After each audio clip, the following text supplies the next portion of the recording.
What's up, my crew? Welcome to TheFairNugget. I'm your host, Jack, and we're going to be diving into a first episode and first playthrough of BIOSHOCK. We're going to be doing the remastered, because I would like my eye candy. So let's just see. Easy, you're new to shooters. I'm not new, but I just want to sit back, enjoy the game, and see how things roll with this game.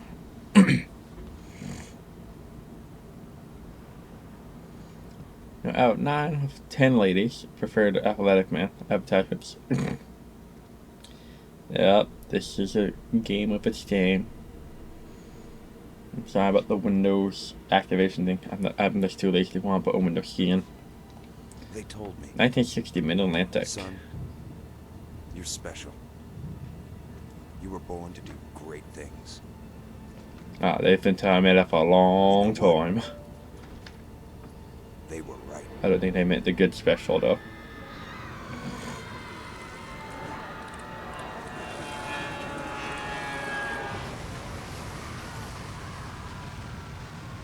Mayday, Mayday, we're going down.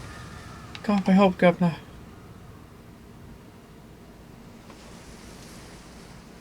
This game is so pretty. Oh, that's a nice lighting effect.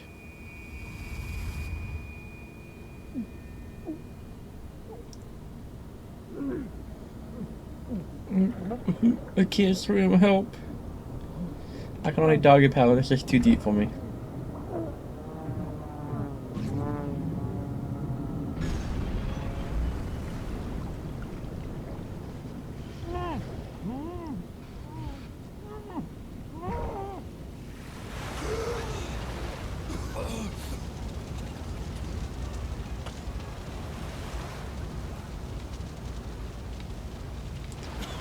Oh man, this game is so fucking pretty. Huh? I assume we're going to go this way. You move, I want to see the moon. Oh, I'm guessing that's the thing that shut us down. Rightfully so.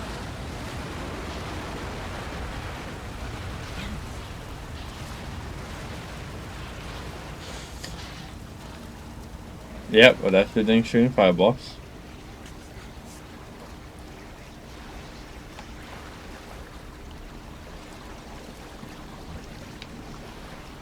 Yep.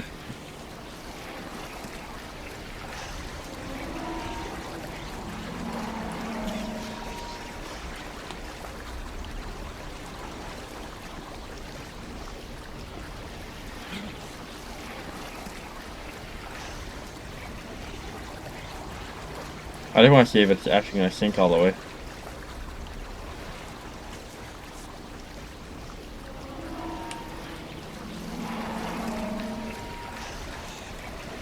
Ten out of 10.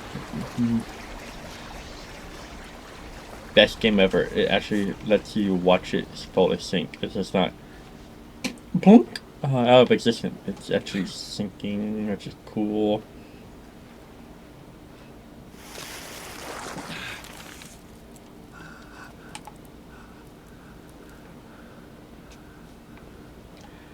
I'm a walking head. I got no fight, man. What the hell, man? Where's my fight?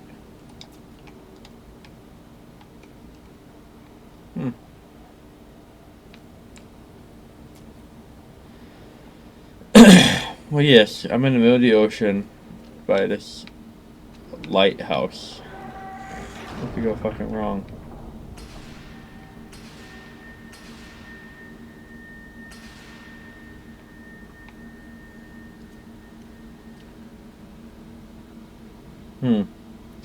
No gods or kings or only man. In what country is there a place for people like me? Andrew Ryan.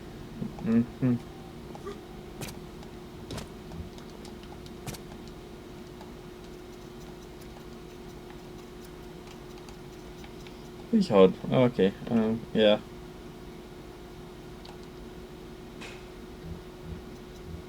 Why would...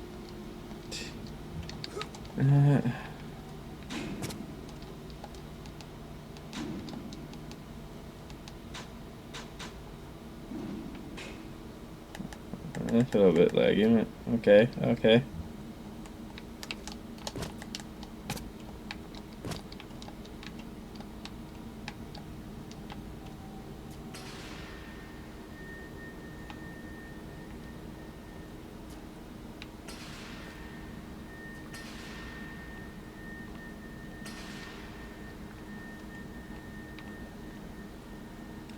I was summoned here for some reason. But yes, we're in the middle of nowhere, and this is what I'm gonna just magically walk into. Oh, the lava grunk!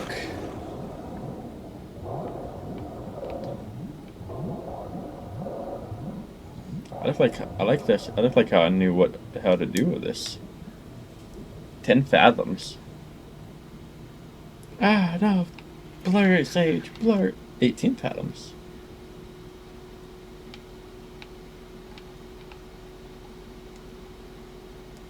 Fire at your fingertips. Incinerate. Plasmate. Fire around instances. Is a man not entitled From the death of Ryan. to the sweat of his brow? No, says the man in Washington, it belongs to the poor. No, says the man in the Vatican, it belongs to God. No, says the man in Moscow, it belongs to everyone. I rejected those answers. Instead, I chose something different. I chose the impossible. I chose Rapture. Go on. A city where the artist would not fear the censor, where the scientist would not be bound by petty morality, where the great would not be constrained by the small. Finally. And with the sweat of your brow, Rapture can become your city as well.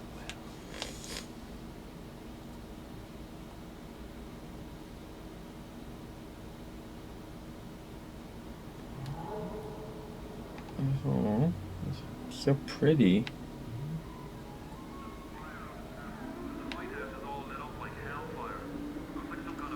Why did I never play this game before?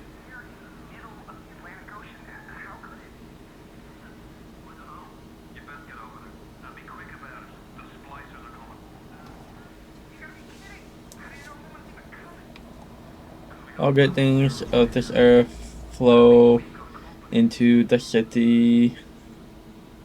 Add the RAM.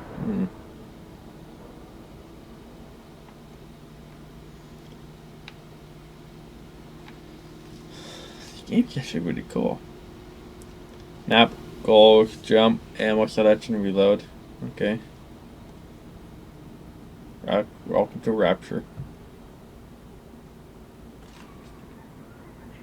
Saving place you're not turn off the computer. Don't tell me what to do, what I can and can't do when you're saving.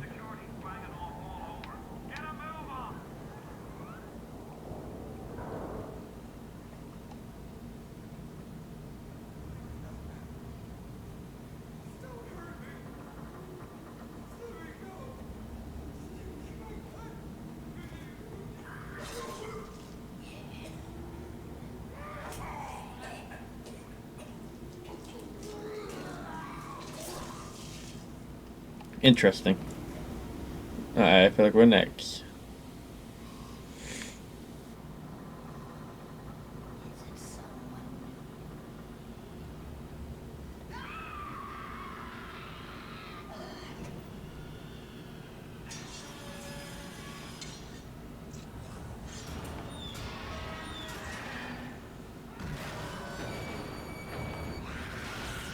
Great.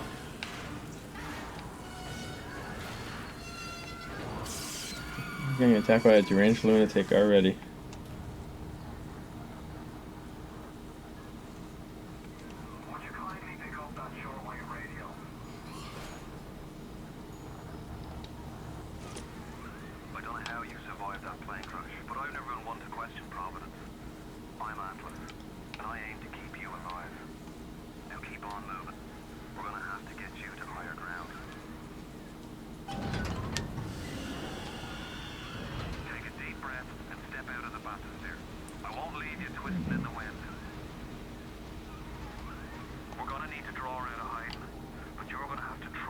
The great chain is guided by our hand. I don't really want to. I just want to take in the scenery. Vita chamber.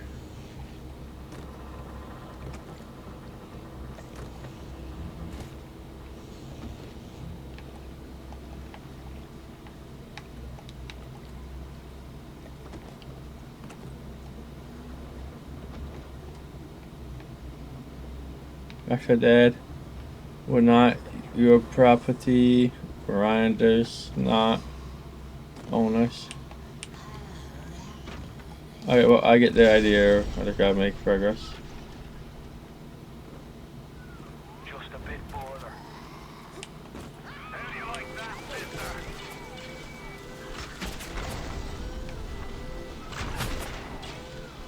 Now, would you kindly find a crowbar or something? Bloody splicer, seal Johnny in before they... Goddamn splicers. Rapture, huh?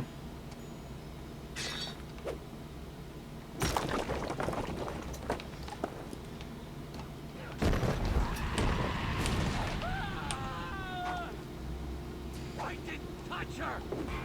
That's all you got? My daddy's smarter than Einstein. True human Hercules, and like a fire with a snap of his finger. Are you as good as my daddy, mister? Not if you don't visit the gatherer's garden, you aren't. Your daddy's at the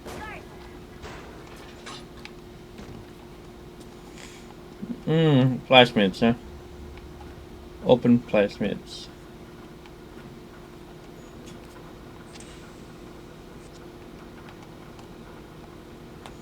Power up bottle. This is definitely my kind of fucking game already. Whether you ever take anything handed out from a stranger, man. Genetic code is being rewritten. Just hold on and everything will be fine.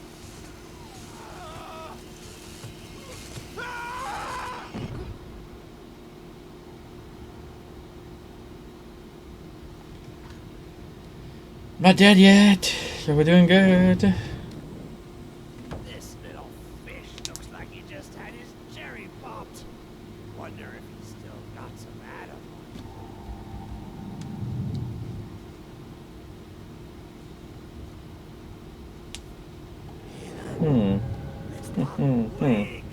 You're a weak shopper. This little fish I love telling, but not like that. Yellow, always have been. You'll be no better off than the man daddy, little fish. See you floating.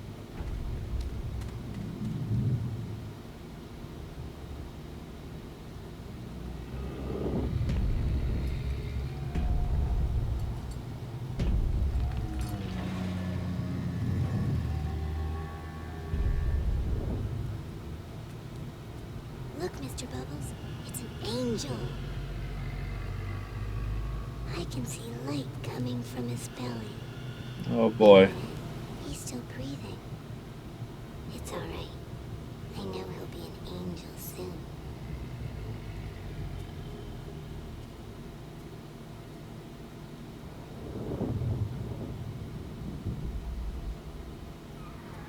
You alright, Boyle? First time plasma's a real kick from you. But there's nothing like a fistful of lightning now, is there?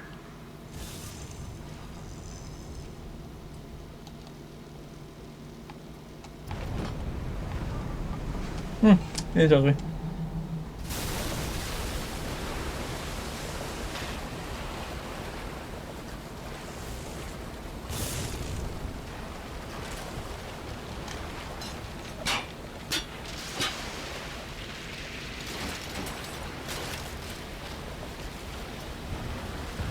Interesting.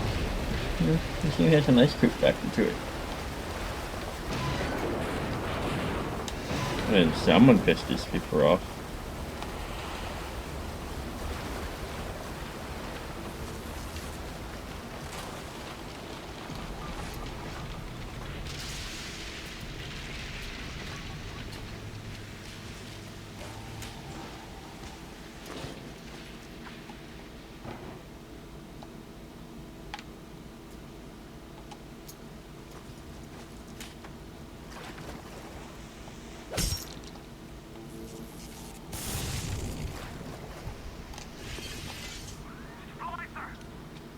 Then whack 'em. 1-2 punch. Remember, the 1-2 punch.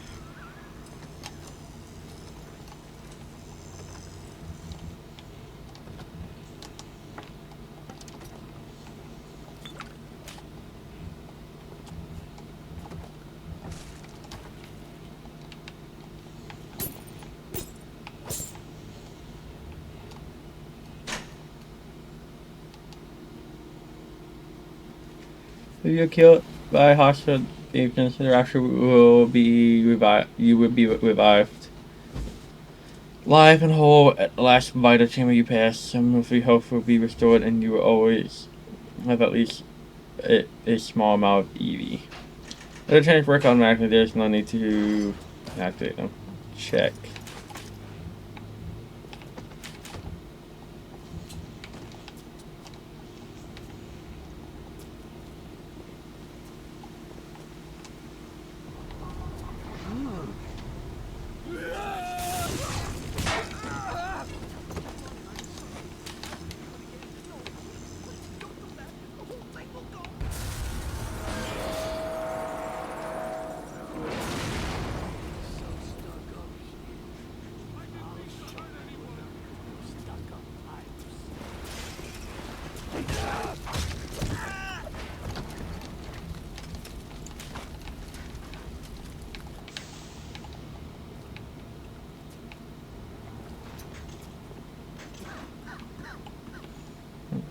I just want to take in the pretty fucking scenery.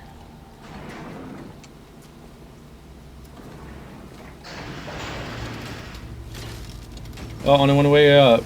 Only one way to go. It's up, and I don't like it. Listen, I've got a family. I need to get them out of here. But the splicers have cut me off from them. If you can reach them in Neptune's bounty, then maybe, just maybe. I know you must feel like the unluckiest man in the world right now. But you're the only hope I'll ever see my wife and child again. Yeah, a little bit.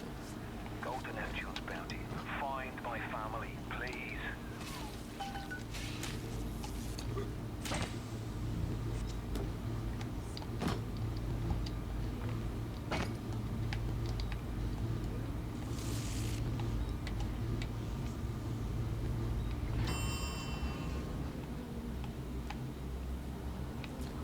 The great chain is guided by our hand.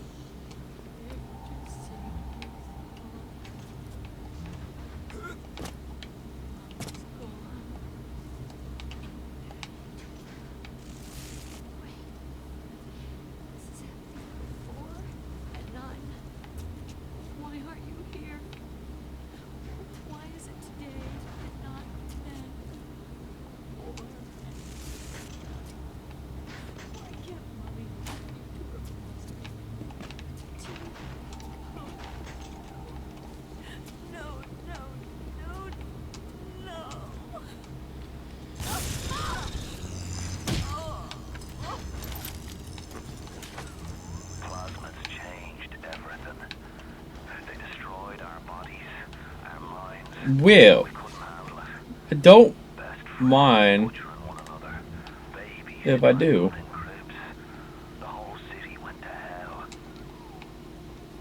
After Masquerade Ball of 1959.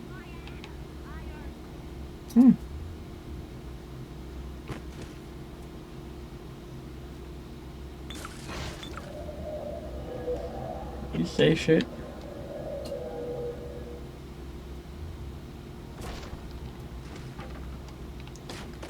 No, too fast. I'm a lightweight.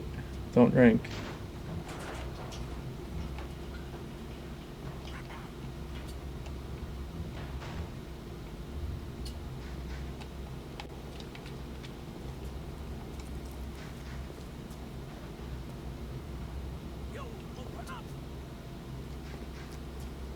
Eh.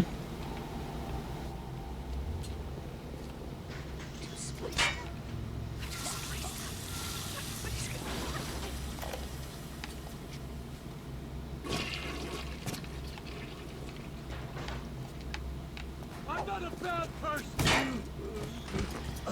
I see.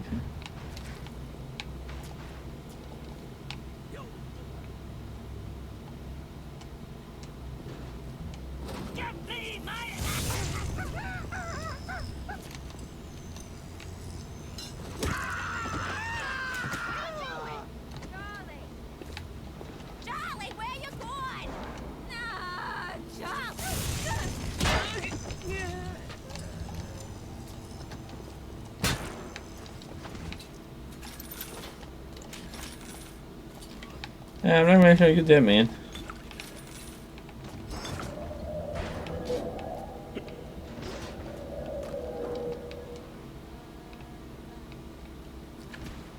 If you spot a splicer in the water, hit him with the electro bolt.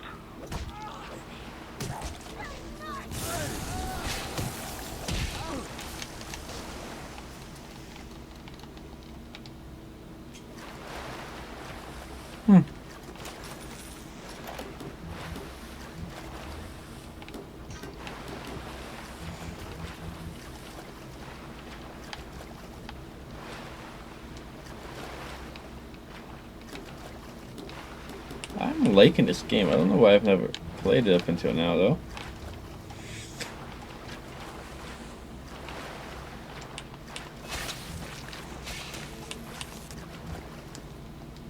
Not what I wanted.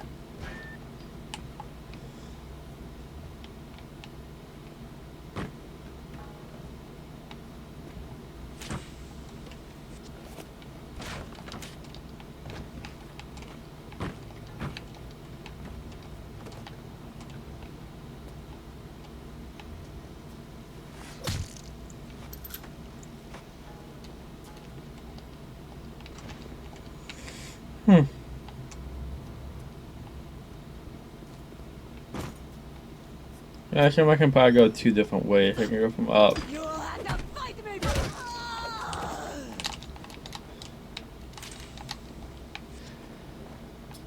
Don't fucking do that!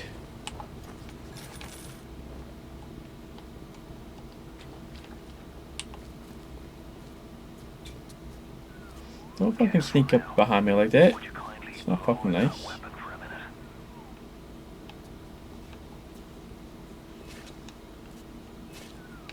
You know. There's a child down there. Don't be fooled. She's a little sister now. Somebody went and turned a sweet baby girl into a monster. Whatever you thought about right and wrong on the surface, well, that don't count for much down in Rapture. Those little sisters, they carry Adam, the genetic material that keeps the wheels of Rapture turning. Everybody wants it, everybody needs it.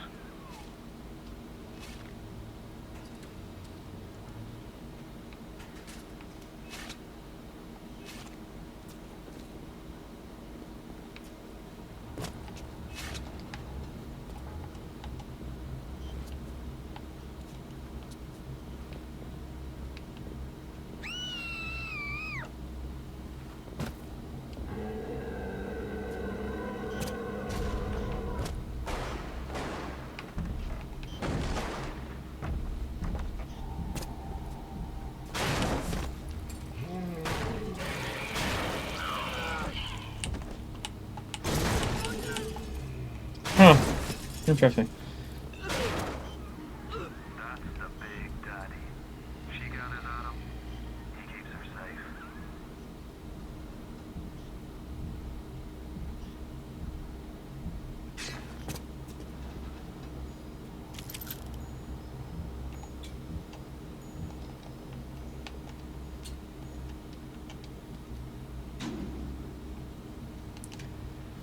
Oh.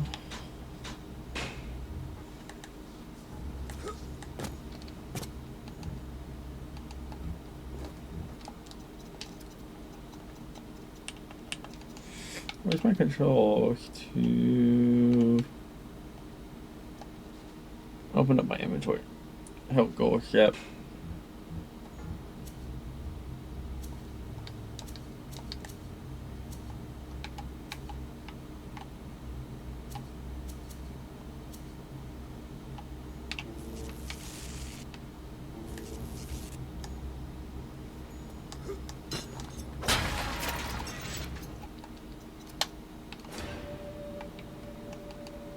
Save. I'll get the hit. I'll save it.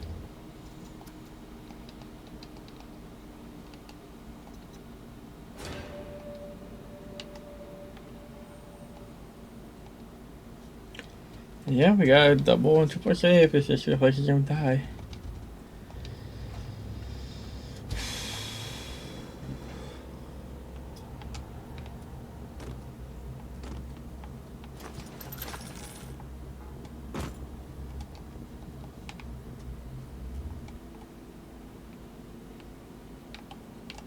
I'm Jeff Keighley here in Boston to go behind the scenes to hear some untold stories about the making of BioShock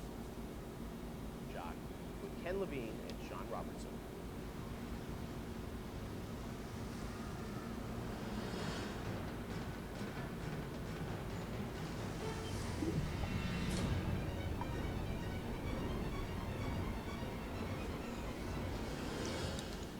Let's talk a bit about the Okay. theme and setting of BioShock. I'm actually interested in this game. I think a lot of people, when they play Creepy fucking dog call. and they wonder, how did you even dream up this place? And I know you've said publicly before that part of the reason, what led you to Rapture, was this idea of fully simulating a place. Tell us about that sort of idea and the frustrations you had with other games where you sort of hit it down. I think our philosophy is to do what we were doing 100% rather than try to do something bigger and do it 50% or 40%. So one of the ideas of, and this sort of came from System Shock 2 as well, where you focus on an area that you can really bring to life and you kind of eliminate the questions of, well, why can't I go over the bridge to New Jersey? So we were able to really make a place, I think, that felt believable and real, even though in actuality it was really quite limited, but we just sort of dressed it with building it outside that we're all basically glorified fakes. We let the story drive what we needed to show rather than some kind of like predetermined map. Which is a little different than like System Shock 2, where we actually mapped a spaceship out deck by deck. Yeah. Because I don't know what the philosophy felt was a little different there, because you wanted to feel like a real spaceship that was sort of stacked on top of each other. The Rapture was free to sprawl across the ocean. Although you guys originally, John, were talking about doing this game on a spaceship again, right? Yeah, when we first started talking about what the spiritual successor to System Shock 2 was going to be, spaceship came up, but again, we wanted a limited environment. We didn't necessarily want to do spaceship again. And our first actual exploration of the space was underwater, but ultimately ended up looking like a spaceship. It just happened to have a couple of seaweed fronds outside. And that started to push us towards what artistic statement that we wanted to make this look different, and what rules were being set for the world. How at every turn we were going to try to remind the player that they were in fact underwater and that this wasn't a spaceship. And how, like, underwater, we obviously know you did underwater, then in the sky, like, where did you come with the idea of, like, doing this underwater? I think there was probably a conversation. It's like, well, what kind of places could be cut off from other places? Yeah. Like, well, spaceship, summer camp, like any island notion, right? Something that's cut off from the rest of the world. Yeah. So you never felt like you should be able to go over that bridge. I don't want to apply some deep and meaningful conversation. I think it was one of those ideas that you just kind of say, and then everybody, that sounds cool. Let's try that. Let's go for it. And I think it lended itself to having very nice views out the window without having to build an insane amount of unique assets. Right. By today's yes. standards, we still were a small team back then, and there's an expectation that because you're underwater, the view distances are going to be short, so you can really kind of fade out into the fog at a short distance and not have the expectation that, why can't I see forever? So there's a lot of limitations in a good way that we put on ourselves by being underwater, as opposed to, like, if you're on a cruise ship, then you'd expect to see across the water and have to deal with that. Same thing on an island. Or on you a have city or sky. Yeah, exactly. Which was a lot more complicated. Yeah. So you came up with the idea of, let's do this underwater, let's do this sort of isolated place. Then you had to answer the question of, why would someone do this? Is that sort of how it worked, sort of order of operations? You then had to come up with a story to explain? Yeah, I think we wanted a very believable reason why to be there, and sort of the necessary isolation of the place sort of led to what kind of person we want to do this. And I wasn't even particularly aware of the sort of political implications of what I was reading, but I've been reading, I read The Fountainhead by Ayn Rand, and I mostly thought it was an interesting story. Like, I never realized people were sort of basing their sort of political lives around it. I wasn't that tuned into that stuff at that point, and so, but I love the dialogue and kind of speechifying it. You can see a video game character speaking with that kind of certainty and that kind of confident philosophy. It just seemed like a natural kind of thing to apply to this, and so it just sort of all came together as a sort of who is the guy who would do this? Well, that character. He was sort of this amalgamation of characters from Ayn Rand books and Ayn Rand herself. This sort of idealistic person who says, well, the only way to do this is to separate from the rest of the world. And that led to Andrew Ryan. I am Andrew Ryan, and I'm here to ask you a question. Is a man not entitled to the sweat of his brow? No, the man in Washington belongs to the poor. No, says the man in the Vatican, it belongs to God. No, says the man in Moscow, it belongs to everyone. We knew from a technical standpoint that we wanted isolation. We also needed to sell it. We needed a compelling storyline, a backstory that why would this place exist? Otherwise, how are we going to make Rapture feel like it's living? We don't have the reason for it to be there. So once we decided on the underwater location and then the closed-off spaces, that objectivist story kind of came in and made the art stronger and made the level design stronger. So we back into that loop. I think that's why we had to have sort of Andrew Ryan's pitch right at the beginning of the game. We wanted people to understand why somebody would go there, and so he makes this very personal one-to-one pitch to the gamer, but also that was a pitch he made to people, which was, there's a place that you can be free of all these things. You could not be sort of put upon by the government, not be afraid of war, and not be afraid of all these other things that will plague you on the surface. So we wanted that.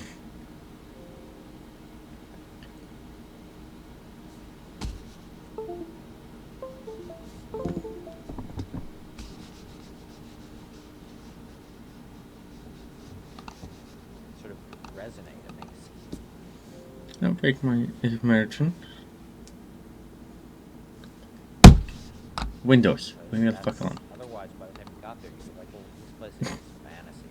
Nobody would ever come here. And that the beauty of the place also tied into that. It had to be a very attractive.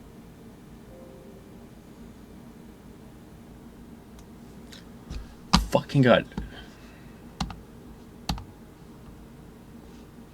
Or people who would believe that people would go leave their lives and go to the bottom of the ocean. I'm sure in some ways you had to convince the team and enroll them in your sort of vision of, these characters and what the setting was going to be. How did that work, Sean? I mean, Ken come in and say, hey, I've been reading these books, and I think it's sort of... I believe he just came in one day on a horse and said, Ayn Rand, everybody read The Fountainhead. Exactly. I bought 30 copies of it.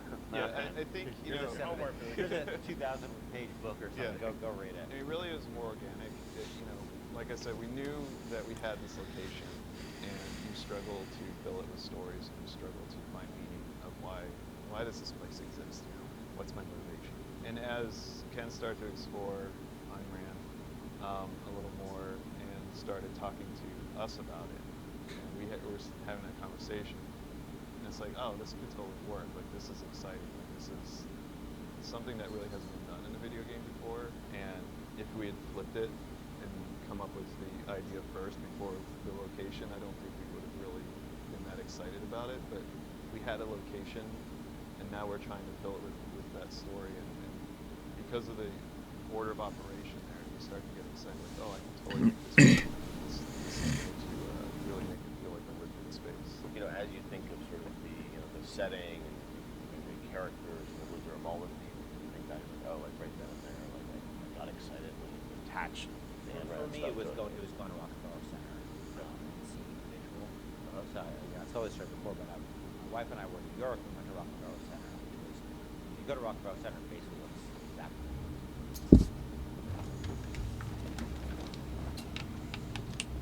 Alright. Let's see if again. Let's get to the. Let's go to this so we can get that. We're safe.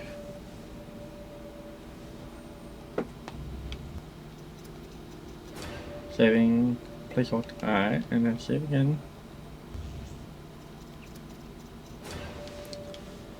Alright, y'all. We're gonna leave it here for today. There's a nice backstory. I've had to finish that another time. I do think they hit the mark. I do think they hit the mark though on what they were going for. The road's fucking beautiful.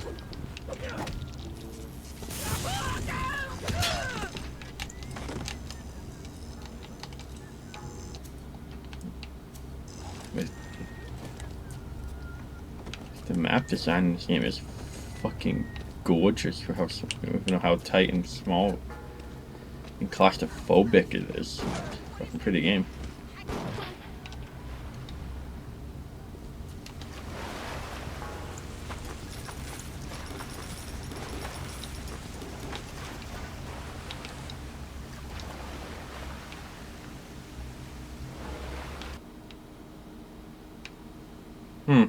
Alright, we'll catch it here. And we'll move back over here.